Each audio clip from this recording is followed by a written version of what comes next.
Salamlar əyməkimi diyetə saxlayanlar, tərəzdə öz çəksini yiyə yoxlayanlar. Biz acından ölənəcək yiyəcək qatdan atdan, bugünü də gəl yola verək, başlayar o sabahdan. Həkimə gedirsən deyir, gecəni yemək ziyandır, axı yemək qardan bilir, gecədir yoxsa haçandır. Adam var ki öz adını yazdırıb idmana kimi, o gün onun yasda gördüm, basıb yiyir dana kimi.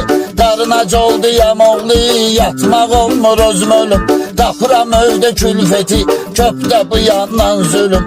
Adama bir dəli yacdıq, elə gəlir işdən sonra, bizdə bu hal baş verir gecə saat 3'dən sonra.